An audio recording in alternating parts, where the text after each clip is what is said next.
Hindi po relihiyon ang makapagdadala po sa atin sa langit. Ang makapagdadala po sa atin sa langit, walang iba kundi si Yesu Cristo.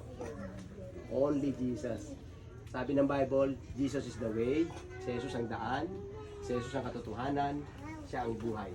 Wala makakapunta sa langit nang hindi dadaan kay Jesus. So yun po yung dahilan. Kaya hindi maramdaman natin yung pag-ibig, ng tao ang pag-ibig ng Diyos because may kasalanang hadlang. Kaya kahit anong tawag mo, hindi ka marinig. Di ba parang sa telepono, pag walang signal, cannot be reached. Kasi Pastor Sandy, cannot be reached, hindi ka walang signal eh. Wala rin ako signal, tumatawag siya kagabi, wala ako, cannot be reached eh. Ganun ang nangyayari po sa atin. Tawag tayo ng tawag sa Diyos, hindi tayo mapakinggan ng Diyos dahil may kasalanan. Kaya cannot be reached.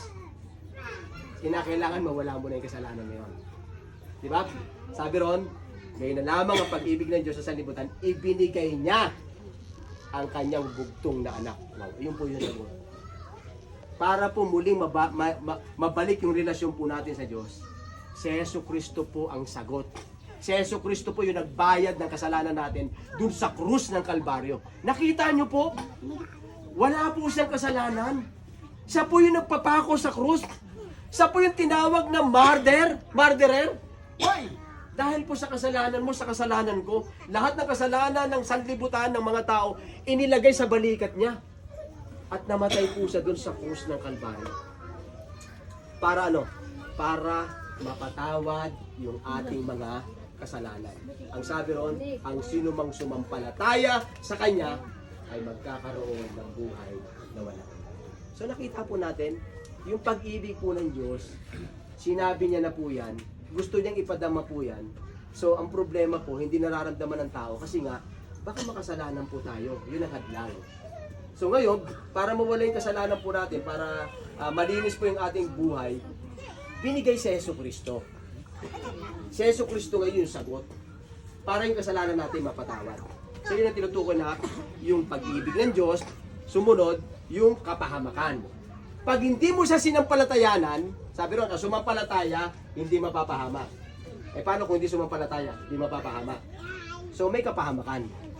Mahal tayo ng Diyos, ayaw niya na maparusahan tayo.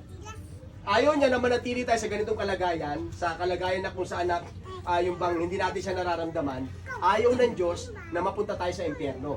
Kaya na sinabi ron, binigay niya sa Yesu Cristo. Ang sumampalataya sa Kanya, sabi ron, hindi mapapahamak. So pag sumampalataya ka, hindi ka mapapahamak. Pag hindi ka sumampalataya, ano mangyari? Mapapahamak ka. Ano yung kapahamakan na yon? Yung kapahamakan na yun, yung tinutukoy ng Bible sa Pahayag 21:8. Kung nabasa niyo po yun, nasabi ko ron, sa lahat ng mga duwag, 21:8, sa lahat ng mga taksil, sa lahat ng mga sumasamba sa Diyos-Diyosan, sa lahat ng mga mapagkiapid, sa lahat ng mga mangkukulam, sa lahat ng mga magnanakaw, sa lahat ng mga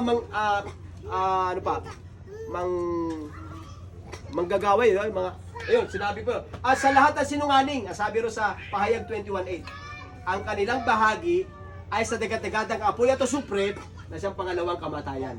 Nakita niyo po? Kaya ang buhay po natin, hindi po nagtatapos dito sa mundo.